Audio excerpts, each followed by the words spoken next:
2. Lost Spring. Sometimes I find a rupee in the garbage. तुम यह क्यों करते हो? मैं साहिब से पूछता हूँ जब मैं प्रतिदिन कूड़े के ढेर में सोने की खोज करते हुए पड़ोस में उससे मिलता हूँ। साहब ने अपना घर बहुत पहले छोड़ दिया था। हरियाले के बीच में बने अपने घर की उसे जरा भी याद नहीं है। उसकी माँ उसे बताती है कि बहुत से तूफान आए जो उनके घरों और खेतों को उड़ा कर ले गए। यही कारण है कि वे सोने की तलाश में उस बड़े शहर में आ गए जहां वह अब रहता है। मेरे पास और कोई काम नहीं है। दूर देखता हुआ वह बड़बड़ाता है, स्कूल जाओ। मैं यूं ही कह देता हूं पर तुरंत ही ध्यान आता है कि यह सलाह कितनी खोखली लगती होगी। मेरे आसपास कोई स्कूल नहीं है। जब बन जाएगा तो मैं जाऊंगा। अगर मैं एक स्कूल प्रारंभ करूं तो तुम आओगे? हाँ, एक चौड़ी मुस्कुराहट से वह कहता हूँ। कुछ दिन बाद मैं उसे भागकर अपने पास आता देखता हूँ। आपका स्कूल क्या तैयार है? एक झूठे वायदे से असमंजस में पड़ा मैं कहता हूँ, स्कूल बनाने में अधिक समय लगता है, पर मेरे जैसे वायदे तो उसकी धुंधली अंधेरी दुनिया में भरे पड़े हैं। उसे जानने के कई महीने बाद मैं उससे उसका नाम पूछता हूँ। साहिब ए आलम, वह घोषणा करता है। वह नहीं जानता कि इसका अर्थ क्या है। अगर वह इसका अर्थ जानता होता, ब्रह्मांड का स्वामी, तो उसे विश्वास करना मुश्किल हो जाता। अपने नाम के अर्थ से अनजान वह अपने मित्रों के साथ घूमता रहता है। यह नंगे पैर वाले लड़कों की ऐसी सेना है जो सुबह के पक्षियों की तरह निकल पड़ते हैं और दोपहर होते होते अदृश्य हो जाते हैं। कई महीनों के बाद अब मैं उनमें से प्रत्येक को पहचानता हूँ। तुमने चप्पल क्यों नहीं पहन रखी है? मैं उनमें से एक से पूछता हूँ। मेरी माँ ने उन्हें सेल्फ से नीचे नहीं उतारा, वह सीधा सा उत्तर देता है। अगर वह उतार भी देता तो यह उन्हें फेंक देगा, एक अन्य लड़का कहता है जो मैच न करने वाले जूते पहने था। जब मैं इस पर टिप्पणी करता हूँ, वह अपने पैर बदलता है। कुछ चलता सा है और कुछ बोलता नहीं है। मुझे जूते चाहिए, एक ऐसा लड़का कहता है जिसे जीवन में कभी जूते नहीं मिले। देश में एक तरफ से दूसरी तरफ जाते हुए मैंने नगरों और ग्रामीण मार्गों पर बच्चों को नंगे पैर चलते देखा है। एक उत्तर मिलता है कि नंगे पैर रहना गरीबी नहीं, बल्कि परंपरा है। मैं सोचता हूँ कि कहीं यह लगातार चलने वाली गरीबी को समझाने का एक प्रयास मात्र तो नहीं है। मुझे एक कहानी याद आती है जो उदीपी के एक व्यक्ति ने मुझे सुनाई थी। एक छोटे लड़के के रूप में वह स्कूल जाते हुए एक मंदिर के पास से गुजरता था जहां उसका पिता पुजारी था। वह कुछ देर के लिए मंदिर पर रुककर जूते की एक जोड़ी के लिए प्रार्थना करता था। 30 वर्ष बाद मैं उसके नगर और मंदिर पर गया जो अब निर्जनता में डूबा हुआ था। पीछे के आंगन में, जहां नया पुजारी रहता था, लाल और सफेद प्लास्टिक की कुर्सियां पड़ी हुई थीं। भूरी यूनिफॉर्म के साथ जुराब और जूते पहने एक छोटा सा लड़का हांफता हुआ वहां आया और उसने अपना स्कूल बैग फोल्डिंग बेड के ऊपर पटक दिया। मुझे वह प्रार्थना याद आई जो एक अन्य लड़के ने देवी से की थी जब उसे अंततः एक जोड़ी जूते मिल गए। मैं इन जूतों को कभी न खोऊं। देवी ने उसकी प्रार्थना स्वीकार कर ली। पुजारी के बेटे की तरह छोटे लड़के अब जूते पहनने लगे हैं, परंतु मेरे पड़ोस में रहने वाले कूड़ा बीनने वाले लड़कों की तरह बहुत से अन्य अभी भी बिना जूतों के हैं। कूड़ा बीनने वालों में मेरी पहचान मुझे सीमापुरी ले आती है, एक स्थान जो दिल्ली के किनारे बसा है लेकिन रूपक के रूप कहूं तो दिल्ली से बड़ी दूर है। यहाँ रहने वाले वे अनधिकृत निवासी हैं जो बहुत पहले 1971 में बांग्लादेश से चले आए थे। साहब का परिवार भी उन्हीं में से एक है। सीमापुरी उन दिनों एक वीरान स्थान था, अभी भी है पर अब खाली नहीं है। यहाँ 10,000 कूड़ा बीनने वाले बिना सीवेज, नालियां अथवा पानी के कनेक्शन के मिट्टी के ढांचों में टिन और टारपालिन से बनी छतों के नीचे रहते हैं। बिना किसी पहचान के वे यहाँ 30 से अधिक वर्षों से रह रहे हैं। उन पर परमिट नहीं पर राशन कार्ड है जिससे उनका नाम वोटर लिस्ट में आ जाता है और उससे वे अनाज खरीद सकते हैं।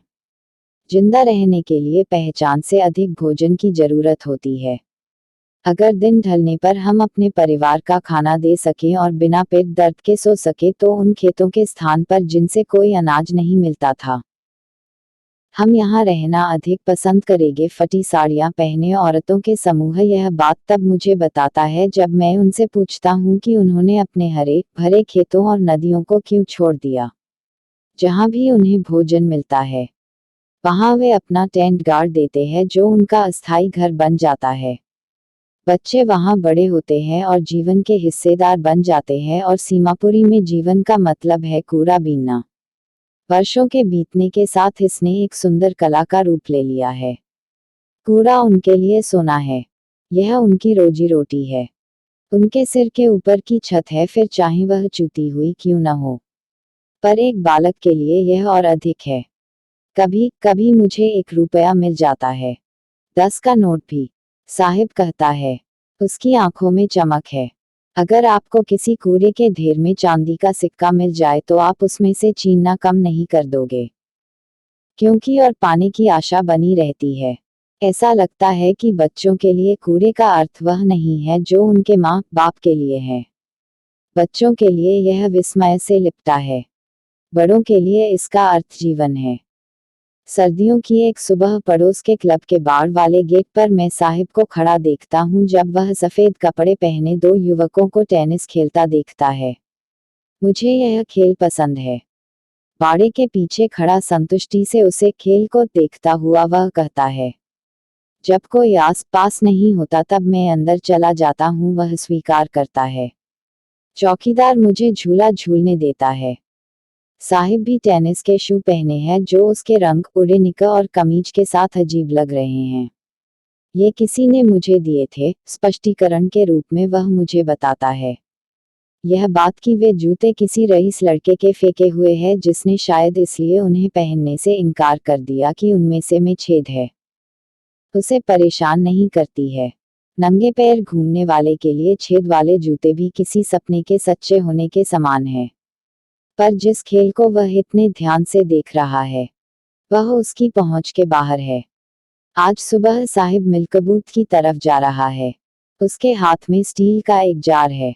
मैं अब सड़क के उस तरफ चाय की रेहड़ी पर काम करता हूँ। दूर इशारा करता हुआ वह कहता है, मुझे 800 रुपये और पूरा भोजन मिलता है। क्या वह काम से पसंद है? मैं पूछता हूँ। मैं पाता हूँ कि उसके चेहरे से वे फिक्री का भाव गायब हो गया है। स्टील का जार उस प्लास्टिक की बोरी से भारी लगता जिसे वह आराम से अपने कंधे पर उठाया करता था। बोरा उसका था, जार चाय की दुकान के मालिक का था। अब साहिब खुद का मालिक नहीं रह गया है। I want to drive a car. मैं कार चलाना चाहता हूँ। मुकेश ने अपना मालिक खुद होने की ठान रखी है। मैं मोटर मैकेनिक बनूंगा, वह घोषणा करता है। तुम्हें कारों के बारे में कुछ पता है? मैं पूछता हूँ। मैं कार चलाना चाहता हूँ, मेरी आंखों में आंखें डालकर वह जवाब देता है। अपनी चोरियों के लिए प्रसिद्ध फिरोजाबाद शहर की धूल भरी गलियों में उसका सपना किसी मृग तृष्णा की भांति चमकता है। फिरोजाबाद का हर दूसरा परिवार चोरी बनाने के धंधे में लगा है। यह फूंक मारकर शीशे की चीजें बनाने वाली इंडस्ट्री का केंद्र है। लगता है कि यहाँ पर परिवारों की कई पीढ़ियां भट्टी पर काम करती, शीशा जोड़ती और पूरे देश की औरतों के लिए चूड़ियां बनाती रही हैं। मुकेश का परिवार भी उन्हीं में से एक है। उनमें से कोई नहीं जानता कि हवा और प्रकाश से वंचित अंधेरी कोठरियों में ऊंचे तापक्रम वाली शीशे की भट्टी पर काम करना उस जैसे बच्चों के लिए गैर कानूनी है, कि अगर कानून लागू किया गया तो वह और उसके जैसे 20,000 बच्चे उन गर्म भट्टियों से बाहर निकल सकते हैं जहां वे अपना दिन का समय बिताने और प्रायः अपनी आंखों की चमक खो देते हैं। मुझे अपने घर ले चलने का प्रस्ताव करते हुए मुकेश की आंखों में चमक आ जाती है। गर्व के साथ वह बताता है कि उसको घर को फिर से बनाई जा रहा है। कूड़े से बंद बदबूदार गलियों को हमने पार किया। गिरती हुई दीवारों वाली झोपड़ियां जिन्हें घर कहते हैं, इनके कमजोर दरवाजे हैं, खिड़कियां नहीं हैं। मानव और पशुओं के परिवार आदिम जमाने की हालत में साथ साथ रहते हैं। ऐसे ही एक दरवाजे पर वह रुकता है। लोहे के एक कमजोर दरवाजे पर वह जोर से ठोकर मारता है और धक्का देकर खोलता है। हम एक अधबने झोपड़े में प्रवेश करते हैं। सूखे घास के छप्पर से उड़ के इसके एक हिस्से में लकड़ी से जलने वाला चूल्हा है जिस पर एक बड़े बर्तन में पालक की पत्तियां उबल रही है और कटी हुई सब्जियां बड़े एल्युमिनियम के थालों में जमीन पर रखी है। एक कमजोर युवती पूरे परिवार का शाम का खाना बना रही है। धुएं भरी आंखों से वह मुस्कराती है। वह मुकेश के बड़े भाई की पत्नी है। उम्र में कोई खास अधिक नहीं पर घर की बहू के रूप में आदर पाना उसने प्रारंभ कर दिया है। 3 पुरुषों का दायित्व उसे मिल ही चुका है, उसका पति मुकेश और इनके पिता का। जब बुजुर्ग व्यक्ति अंदर आता है वह धीरे से टूटी दीवार के पीछे चली जाती है और अपना घूंघट अपने चेहरे के अधिक निकट ले जाती है। रिवाज की मांग है कि बहू को घर के बड़े पुरुषों के सामने मुंह ढकना चाहिए। इस मामले में बुजुर्ग एक गरीब चूड़ी बनाने वाला है। पहले दर्जी निर्माता के रूप में वर्षों तक कठिन परिश्रम करने के बाद भी वह न तो अपने घर की मरम्मत करवा सका है और न ही अपने दोनों लड़कों को स्कूल भेज सका है। वह केवल इतना ही कर सका है कि उन्हें वह सिखा दे जो वह जानता है, चूड़ियां बनाने की कला। यह उसका कर्म है, उसका भाग्य। मुकेश की दादी कहती है, जिसने स्वयं अपने पति को शीशे की चूड़ियों पर पालिश करने वाली धूल से अंधे होते हुए देखा है, क्या भगवान के लिखे को मिटाया जा सकता है? उसका अभिप्राय है, मनेहरों, चूड़ी वालों की जाति में जन्म लेकर उन्होंने चूड़ियों के अलावा कुछ नहीं देखा है घर में, आंगन में और हर दूसरे घर में। फिरोजाबाद की हर गली में चूड़ियों के गुच्छे, धूप सी सुनहरी, धान सी हरी, गहरी नीली, गुलाबी, बैंगनी, हर उस रंग की जो इंद्रधनुष के 7 रंगों में होता है, खाली पड़े आंगनों में ढेर लगे होते हैं और उन 4 पहियों वाली रेडियों पर जो इन गंदे मकानों के शहर की गलियों में नवयुवक हाथ से खींचते हुए ले जाते हैं और अंधेरी झोपड़ियों में टिमटिमाते तेल के लैंपों की लौ के पास लड़के और लड़कियां अपनी माताओं और पिताओं के पास बैठे शीशे के रंगीन टुकड़ों को जोड़कर गोल चूड़ियां बनाते हैं। उनकी आंखें बाहर के प्रकाश की अपेक्षा अंधेरे को अधिक अनुकूल पाती है। यही कारण है कि प्रायः वयस्क होने के पहले ही वे अपनी आंखों की रोशनी खो देते हैं। फीके गुलाबी रंग की ड्रेस पहने सविता नाम की युवती एक बुजुर्ग महिला के पास बैठी शीशे के टुकड़ों को जोड़ रही है। किसी मशीन के चिमटे की तरह उसके हाथ यंत्रवत चलते रहते हैं। मैं सोचती हूँ कि क्या उसे उन चूड़ियों की पवित्रता के बारे में कुछ पता है जिन्हें बनाने में वह सहायता कर रही है। यह एक भारतीय महिला के सुहाग का प्रतीक है और विवाह में पवित्र मानी जाती है। इसका पता उसे एक दिन अचानक ही लगेगा जब उसके सिर पर लाल दुपट्टा होगा, उसके हाथ लाल मेहंदी से रंगे होंगे और लाल चूड़ियां उसके हाथों की कलाई में चढ़ा दी जाएंगी।